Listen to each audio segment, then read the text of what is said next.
Bienvenue à tous et merci d'être là. Alors voici la correction de notre petit exercice sur les boucles. Vous vous souvenez, il y a donc très peu de temps, j'ai donc fait une vidéo, un cours complet vous donnant plein d'explications sur les boucles avec plein d'exercices de manipulation qu'on a fait ensemble. Comme ça, je vous expliquais au fur et à mesure, je vous donnais les astuces, les trucs comme ça. Et sans qu'il y ait de piège ou quoi que ce soit, comme à chaque fin de cours, je vous donne un petit exercice à réaliser vous-même, et puis il y a la correction. Là, voici donc la correction de notre chose sur les boucles. Alors, nous allons tout simplement nous intéresser à ce qu'on nous a demandé. On a tout simplement à faire un menu avec plusieurs choix.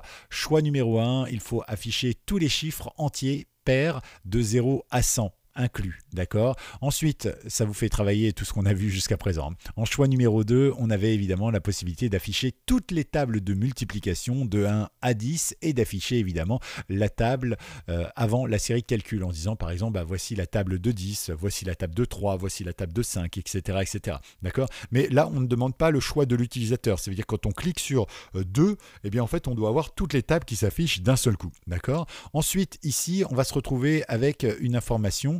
Je ne sais pas pourquoi il se met à jour. Okay. Ici, on va se retrouver donc avec une information toute simple. On va compter le nombre de caractères qu'il y a dans une phrase écrite par l'utilisateur. Ensuite, on détaillera le nombre de consonnes qu'il y a, le nombre de voyelles, le nombre d'espaces et le nombre de ponctuations. Et enfin, on quittera proprement notre boucle et notre menu. D'accord. Il faut aussi gérer, bien sûr, le fait que le menu doive s'afficher tout le temps après chaque choix, sauf évidemment après le choix numéro 4, c'est normal. Et puis, bien évidemment, il faut aussi gérer les erreurs si l'utilisateur fait une mauvaise saisie. Voilà donc un petit peu l'exercice. Alors, ça paraît un peu compliqué comme ça et long, mais en fait, pas tant que ça. D'accord. Donc, ce que je vais faire moi dans un premier temps, je vais cacher ça. Et après, comme d'habitude, on pose des informations qu'il nous faut. Donc moi, j'ai déjà créé le menu, histoire de gagner un petit peu de temps, parce que c'est vrai que on va avoir des petits soucis, effectivement, si on a tout ça. Donc, alors, pour le menu, eh bien, c'est très simple. On va faire un print ici, d'accord, un print classique. Donc, ça va nous permettre de gagner du temps et d'éviter de le refaire. Donc ici, j'ai fait un menu. Alors, j'ai laissé une petite barre en haut parce que si vous avez suivi le cours, vous avez vu que quand le menu se réaffiche, en fait, il ne laisse pas d'espace. Du coup, il se réaffiche juste derrière la réponse et du coup, c'est un peu touffu. On ne comprend pas grand-chose. Mais dans le principe, ici, on a un joli menu. D'ailleurs, si on le teste, ce menu, il fonctionne parfaitement. Mais le problème, c'est que je n'ai rien codé derrière et donc, je ne peux rien faire. Voilà. Donc, c'est important de préciser tout cela. Donc, maintenant, on va effacer ça. Et on va s'intéresser à tout. Donc la première chose que nous on veut ici, c'est tout simplement le mettre dans une boucle, d'accord. Et donc on va faire une boucle universelle permanente qui s'appelle une boucle while. On va utiliser la variable true, donc on va tout simplement l'utiliser de manière perpétuelle, sauf évidemment si on transforme le true en false, d'accord. Ensuite on indente pour mettre tout notre menu directement dans cette boucle, d'accord. Et ensuite, maintenant, on va tout simplement utiliser une interprétation avec la personne qui va utiliser ce logiciel, d'accord. Donc, tout simplement, on va faire un input. Alors nous, on va l'appeler choix, tout simplement, d'accord. Ça me semble tout à fait naturel. Et ici, on va donc faire un input.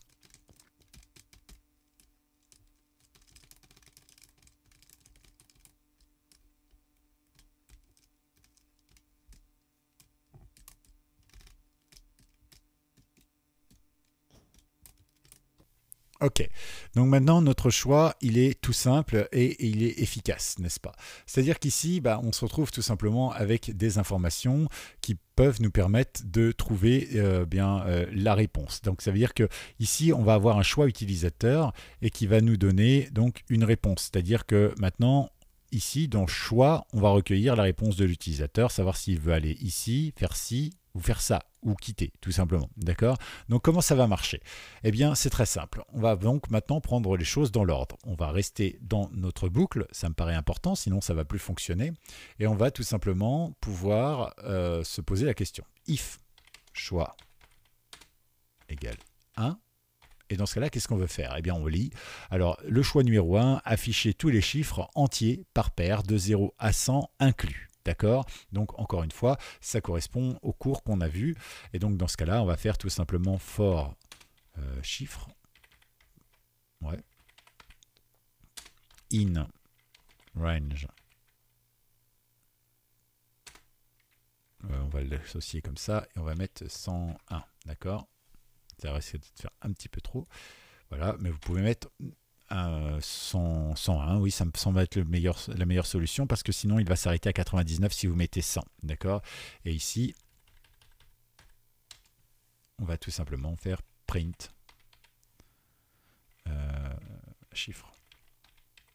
Sauf que si on fait ça, on n'a pas fini. Et non, parce qu'effectivement, ici, il faut lui mettre un pas. Donc si je fais ça,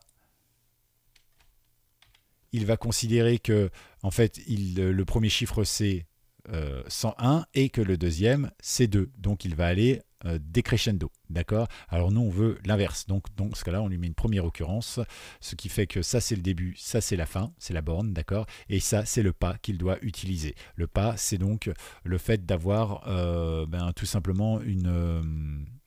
voilà, il va sauter de pas en pas, c'est-à-dire qu'à 0, il va rajouter 2, à 2, il va rajouter 2, à 4, il va rajouter 2, etc. etc. D'accord? Ça, c'est ce qu'on a vu. Donc, on peut faire déjà notre premier choix dans un premier temps. Donc, ici, je vais taper 1. Et ça ne marche pas, tout simplement parce que ici, je n'ai pas fait ma petite transformation. D'accord? Int. D'accord? Et là, ça va fonctionner parfaitement en principe. Donc, on y va. J'appuie sur 1 et là, ça marche. D'accord? Il me sort tous les nombres pairs de 0 à 100. Très bien. Alors, juste petite chose, hein, évidemment, vous n'êtes pas obligé de faire comme ça. Vous pourriez très bien utiliser ceci, le garder en chaîne de caractères. D'accord? Mais dans ce cas-là, effectivement, ici, vous le comparez directement à une chaîne de caractères. Et là, ça va marcher de la même manière. Alors, je vais l'arrêter ici. Je ne sais pas ce qu'il me fait. À mon avis, il réactualise de temps en temps. Ici, donc, j'appuie sur 1. Et ça marche pareil, d'accord? Donc vous choisissez un peu la technique que vous voulez. Pour ma part, je préfère le convertir tout de suite. Comme ça, je sais que c'est bien fait, d'accord? Mais après, c'est un choix et c'est vous qui l'avez. Donc notre choix numéro 1, il est fait. C'était facile à faire, on n'a pas trop à se plaindre. Choix numéro 2 maintenant.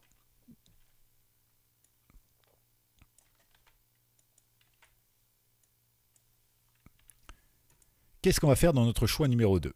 Eh bien, dans ce cas-là, on va déjà faire une première boucle, d'accord, pour bien préparer, entre guillemets, tous les chiffres. C'est important. Donc, for multiple, in range, donc on va mettre la table de 0, on n'en a pas besoin, donc de 1 à 11, puisque j'ai dit que je voulais aussi la table de 10, d'accord? Donc ça, on va l'avoir, ça va marcher, il n'y a pas de souci. On va peut-être même faire d'abord la table de... Je vais reprendre ça du coup.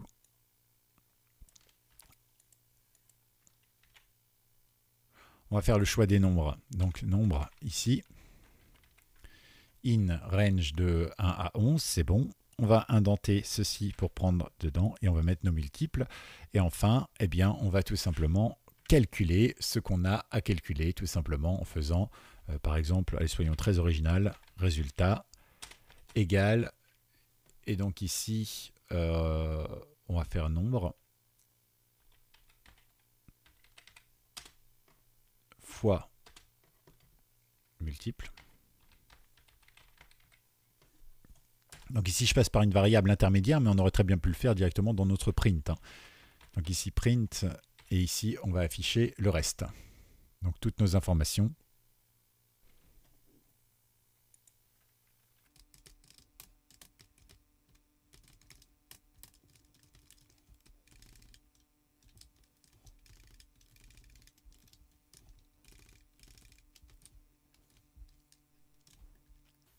Et normalement, ici, on a la bonne réponse. On va vérifier ça tout de suite. On ne sait jamais. Donc ici, moi, c'est le 2. Et effectivement, je me retrouve avec toutes mes tables de multiplication qui sont dans le bon ordre. Celles de 10, de 9, de 8, de 7, de 6, de 5, de 4, de 3, de 1 et tout est bon. Sauf que j'ai demandé un petit détail supplémentaire. Ici, je voulais afficher toute la table avant la série de calculs. Alors, comment est-ce qu'on va faire ça? Eh ben, c'est très simple. On va se retrouver directement dans notre code ici et on va s'intéresser au choix. D'accord? Donc ici, on va faire un... Alors ici, on va faire un elif plutôt parce que c'est sinon si, hein, sinon on risque d'avoir un petit souci. Ici, on va faire print rien. D'accord, pour laisser un petit peu d'espace. Ici, print, table de, et ici, on va faire virgule et on va afficher nombre. D'accord, donc on va voir tout de suite ce que ça donne. On va revenir à 0. Ici, moi je veux le choix numéro 2. Et ici, j'ai bien table de 8, table de 9, table de 10, table de, etc., etc., etc. D'accord? Donc là, ça marche parfaitement. On peut passer au choix numéro 3.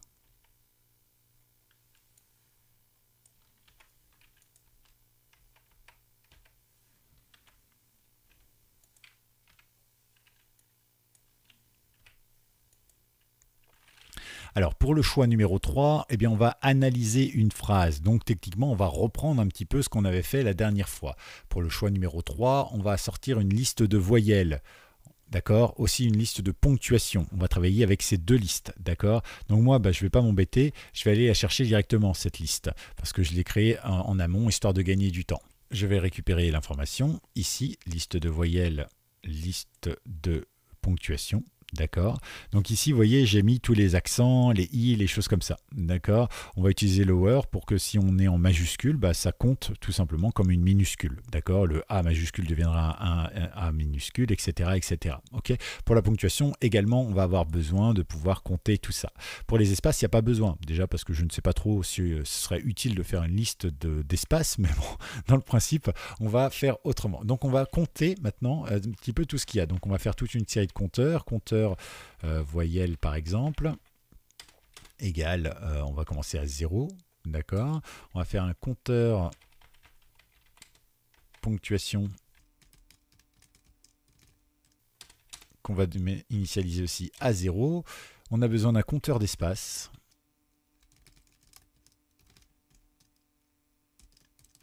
Qu'on va initialiser aussi à 0. Ici, j'ai mis un tiret, c'est un underscore. Voilà, donc on n'a plus d'erreur. Alors vous allez me dire, mais en fait, dans l'exemple, tu nous parles aussi de consonnes. Oui, mais en réalité, si j'ai compté tout le reste, j'ai pas besoin de compter les consonnes. Du coup, ça m'évite de créer une liste de consonnes avec évidemment toutes les consonnes possibles et inimaginables, et notamment les consonnes, rajouter un tilde, rajouter un truc, etc. En gros, on va faire un petit hack comme ça, un petit truc rapide pour dire que en fait si c'est pas une voyelle, si c'est pas une ponctuation, si c'est pas un espace, donc c'est une consonne. Voilà, on va faire comme ça et on va gagner beaucoup de temps. N'oubliez pas que dans les programmes il faut être toujours le plus logique, le plus syntaxique possible également. Donc ici on va tout simplement proposer à la personne d'écrire une phrase. Donc input.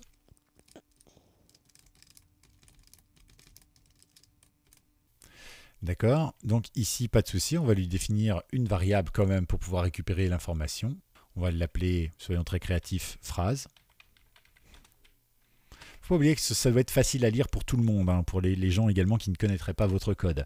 Donc comme ça c'est clair, donc phrase. Ensuite, ce qu'on va faire, première chose, je crois, c'est marqué ici, compter le nombre de caractères. Ça, on l'a vu dans plusieurs vidéos déjà, donc on va le faire assez rapidement. Donc on va faire... par exemple, NBR pour nombre, caractère égale donc len. On va compter tout simplement ce qu'il y a dans phrase. D'accord? Donc comme ça, on a l'information, on va la stocker, ça servira tout à l'heure. Alors NOB, non, NBR, ce sera mieux NBR. Voilà, donc ça, c'est bien, on en a besoin. Passons à l'étape numéro 2. Qu'est-ce qu'on nous demande ici? Eh bien, on doit donc écrire une phrase par l'utilisateur, on l'a. On doit donc compter le nombre de caractères, ça c'est fait. Ensuite, on doit détailler le nombre de consonnes, de voyelles, d'espaces et de ponctuation. D'accord? Donc ici, eh bien, on va tout simplement utiliser l'information. Donc... quand je dis détailler le nombre de consonnes, c'est pas afficher telle consonne, telle voyelle, telle chose, d'accord? Ça, on pourrait le faire, on l'a fait dans un cours, mais on va pas se surcharger exercice avec ça, d'accord? Par contre, ici, on va juste afficher le nombre, et par exemple, il y a tant de consonnes, tant de voyelles, tant d'espace, tant de ponctuation, d'accord? Donc, comment on fait ça? Eh bien, c'est très simple, on va utiliser des boucles maintenant. On va utiliser, par exemple, la première boucle qui va être for, d'accord? On va aller dans caractère... voilà, on va utiliser caractère, d'accord? Alors, on va utiliser les caractères de quoi? Eh bien, on va aller dans phrase, bien sûr. phrase. Et donc pour relier phrase, il faut mettre in tout simplement. D'accord? Et là, pour caractère dans phrase, eh bien, on va pouvoir définir tout un tas de choses. Donc là, avant de passer à la suite, on va transformer donc tout ce qu'il y a dans phrase en lower, c'est-à-dire en minuscule. Ça m'évitera de gérer les majuscules. D'accord? C'est-à-dire que si on me présente un A majuscule, eh bien lui, il va le transformer en minuscule, donc il va reconnaître que dans ma liste de voyelles, c'est bien un A. Et si jamais c'est un N, eh bien, il ne reconnaîtra pas dans ma liste de voyelles, donc pour lui, ce ne sera pas une voyelle. On est bien d'accord. Donc vous voyez, ça fonctionne comme ça. Donc on pourrait le faire là, ou on pourrait le faire ici, en réinitialisant évidemment la variable phrase, hein, avec un lower. Donc maintenant, qu'est-ce qu'on va faire? Eh bien, c'est très simple. On va tout simplement voir le nombre de voyelles. Et donc, dans ce cas-là, on va faire for voyelle. Donc, pour une voyelle, in liste. Alors, liste voyelle. D'accord? Et donc, qu'est-ce qu'on va faire? Eh bien, on va tout simplement augmenter le compteur voyelle. Si le caractère est bien une voyelle. Donc, if caractère égale voyelle. Si vous ne comprenez pas ce que je dis, ce que je fais, rendez-vous sur le cours. Hein, vous allez voir, j'ai tout expliqué. Cette démarche, on l'a déjà fait 2 ou 3 fois, rien que dans le dernier cours, concernant les boucles, évidemment. Donc, à partir de là, eh bien, tout simplement, on va lui dire compteur voyelle, donc plus égale 1. D'accord? Donc ça c'est fait. Maintenant on va pouvoir revenir ici. Vous voyez, c'est ce qui est pas mal avec ce logiciel, c'est qu'en fait pour indenter, c'est facile, il suffit de suivre les lignes, d'accord, pour être sûr de savoir où on est. Maintenant on va faire for, on va faire, je ne sais pas moi, ponctuation. Ponctuation in liste de ponctuation. Et ben on va faire la même chose en fait. Du coup, ici, on va faire if caractère égale ponctuation. Alors, dans ce cas-là, eh bien, on fait compteur ponctuation plus égale 1. Et enfin, on fait la même chose avec l'espace. Donc, ici, on va tenter de le gagner. Hop, voilà, donc ici, ouais, j'aurais mieux fait de l'écrire, ça aurait gagné du temps. Donc si espace égale est dans... Alors voilà, une bonne question, hein. Ça c'était dans le cours évidemment, mais on ne l'a pas pratiqué.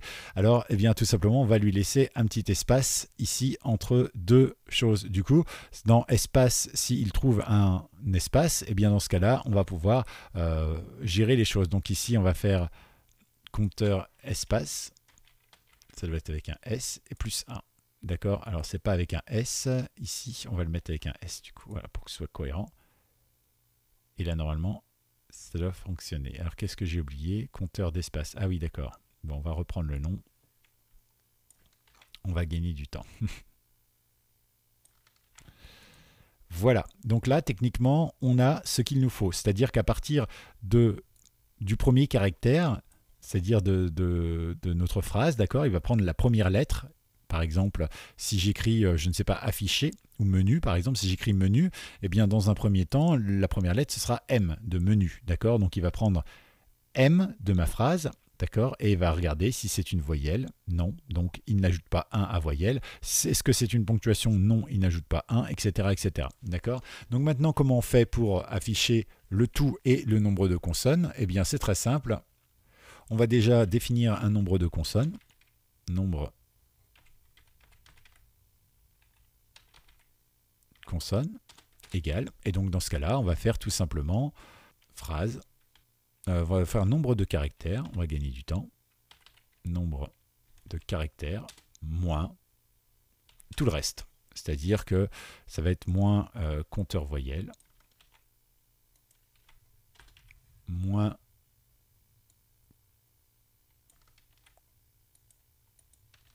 compteur ponctuation, moins compteur d'espace.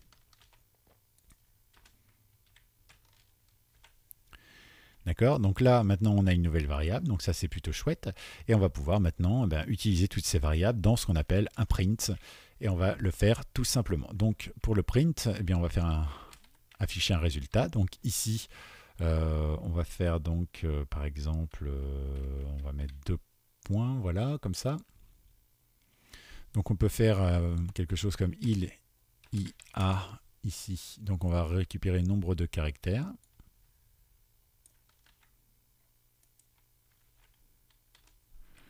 Dans votre phrase,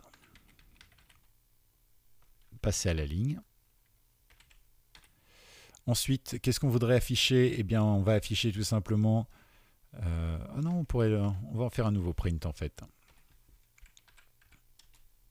Donc ici, on voit bien que, hop, il est mal indenté. Il faut qu'on soit derrière le for, voire même au bout de la boucle du elif. Voilà.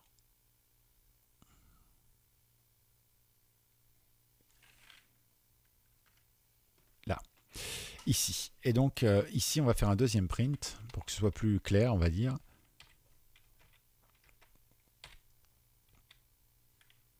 Et ici, donc, on va utiliser il y a. Donc ici, on va réutiliser compteur voyelle.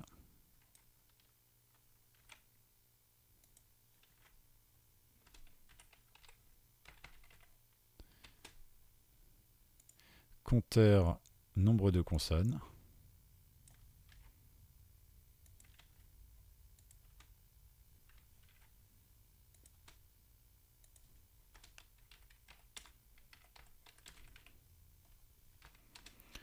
Ensuite, il y a nombre de ponctuations.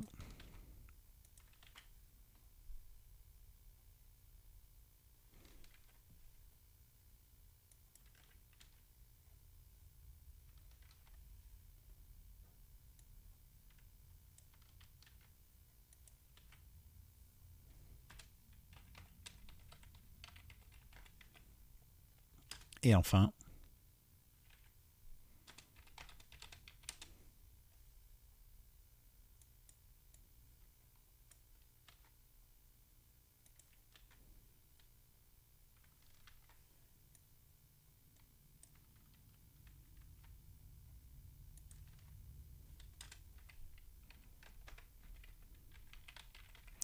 espace. D'accord, donc maintenant on n'a plus qu'à gérer ceci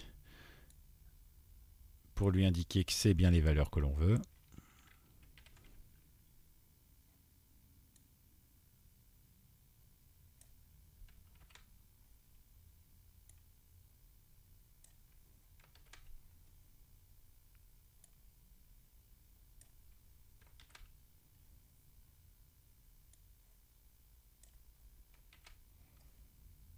On met le petit fprint et normalement on ne sera pas trop mal. Voilà, alors on va tester ça tout de suite. Donc choix, du coup on était sur le choix numéro 3. Écris-moi une jolie phrase. Je suis Gaël. Voilà, super. Il y a donc 12 caractères dans ma phrase. Donc ici on peut mettre caractère dans ma phrase. Très bien. Alors on va vérifier ça tout de suite. Il y a 5 voyelles. D'accord? Donc on va tester 1, 2, 3, 4 et 5. Très bien. Il y a 7 consonnes. 1, 2, 3, 4. Donc on voit bien qu'il y a une erreur. Ça vient sûrement du fait que j'ai fait un copier-coller ici. Donc ici, on est plutôt sur espace.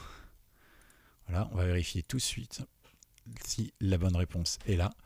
Donc ici, moi, je veux le numéro 3. Je suis Gaël. Donc ici, on a 5 voyelles, 5 consonnes. Donc les voyelles, c'était bon. Donc 1, 2, 3, 4, 5, on a bien 5 consonnes, on a 0 ponctuation et bien 2 espaces. Vous voyez, simple erreur d'inattention, à force de faire des copier-coller comme ça pour les vidéos, ça prend parfois un peu de temps. D'accord? Donc ça c'est OK, parfait. Donc écoutez, notre programme fonctionne très bien. On va essayer d'ailleurs avec une ponctuation pour être sûr qu'il le prenne bien. C'est l'heure, par exemple. Ok, d'accord. Ah oui, c'est logique, j'étais pas sur mon bon truc. Donc on va se mettre sur le 3. Et ici, donc Gaël, c'est l'heure de manger. Ok, très bien. Donc 30 caractères. On voit qu'effectivement, il y a 5 espaces et 3 ponctuations. 1, 2, et j'ai donc un souci de ponctuation. Ah non, 3 ici. Donc tout va bien, parfait. Maintenant, il ne nous reste plus qu'à gérer quoi? Eh bien, à gérer les erreurs. Et donc, pour gérer les erreurs, bah, c'est très simple. Oh, remarquez, avant de gérer les erreurs, il faut gérer la fin de la boucle quand même. Et oui, parce que le 4, on ne l'a toujours pas fait. Alors, comment on va faire? Eh bien, c'est très simple. On va se diriger ici vers notre elif, ici, voilà. Et ici, on va faire elif. Elif.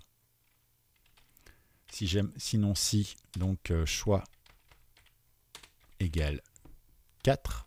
Donc dans ce cas-là, on va faire break, tout simplement. Break, voilà. Et là, on casse notre boucle et ça fonctionne nickel. Alors, ce qui est important de choisir également, c'est tout simplement qu'il va falloir maintenant mettre un else, d'accord?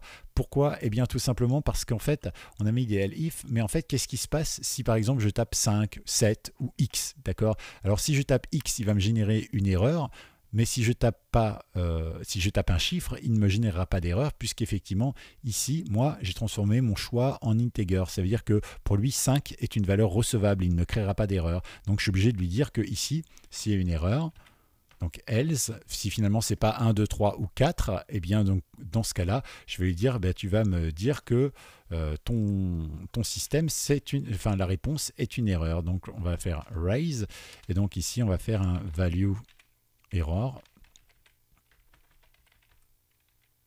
Comme on l'a vu dans la correction précédente, de la vidéo précédente ou même d'avant. Et voilà, tout simplement, ici, donc, il va nous gérer notre erreur. Alors maintenant, eh bien, pour gérer les erreurs, vous savez, il faut faire try except. Donc ici, on va faire un petit try tout simplement. Alors on peut le faire après le menu, mais avant le choix. Donc ici, hop, on va faire un try, 2 points. Donc ici, tout ce qu'il y a ici, je vais le mettre dans le try. Donc je l'indente d'une valeur supplémentaire. Et ici, du coup, ici, je vais mettre except value error. Voilà, 2 points. Et du coup, qu'est-ce qui va se passer? Eh bien, en fait, si j'ai une value error, je vais mettre un print pour que l'utilisateur ait un message. D'accord? Donc ici, on va lui faire, par exemple, vous ne pouvez pas choisir. Non, vous ne pouvez choisir. Vous ne pouvez choisir que 1, 2, 3 ou 4. Et donc ici, du coup, pour relancer la boucle, parce qu'il y a une erreur, eh bien, on va faire continue. Et du coup, il va nous réafficher le menu, tout simplement. Voilà. Et donc, à la fin, eh ben, on va tout simplement indiquer, nous, que notre programme est fini, si jamais on décide de quitter. D'accord? Donc ici, on va faire print. Au revoir. Ok, très bien. On teste tout ça maintenant. Donc, choix, on va s'intéresser au 4 déjà. Donc, au revoir, ça marche nickel. On va maintenant essayer le 5. Donc, je tombe sur mon message d'erreur. Vous ne pouvez pas choisir autre chose que 1, 2, 3, 4. D'accord? Si je tape ici X, par exemple, eh bien, il me dit, vous ne pouvez pas choisir autre chose que 1, 2, 3, 4. Tout simplement. Donc ici, vous voyez bien que ça fonctionne parfaitement. On capture l'erreur. On a une possibilité d'afficher les nombres pairs de 0 à 100. D'ailleurs, si je le fais ici, ça fonctionne toujours aussi bien. Si ici, maintenant, je mets 2, je vais avoir toutes mes tables de multiplication sans aucun souci. D'accord? Très bien. Si maintenant, ici, je mets 3 et que je mets une jolie phrase, genre « je suis une phrase », eh bien, en fait, il m'analyse ma phrase, d'accord, avec 18 caractères, 7 voyelles, 0 consonne, 0 ponctuation, enfin 8 consonnes, etc., etc. Et enfin, si je mets 4, je peux quitter, évidemment. Voilà, donc on a vu les erreurs, on a vu les différentes choses. Je pense que c'est un exercice bien complet. Alors ça a pris du temps, je m'en excuse évidemment, mais je pense que c'était très important pour vous, pour moi aussi, de faire le point un petit peu avec vous. Et la prochaine fois, on va voir des choses qui vont encore plus nous simplifier la vie, plutôt que d'avoir des lignes de code où parfois on rajoute certaines choses. Restez avec nous donc, et pensez à vous entraîner. C'est en codant qu'on devient codeur, tout comme c'est en mouchant qu'on devient moucheron, et c'est en bûchant qu'on devient bûcheron. Allez, à bientôt. Haha.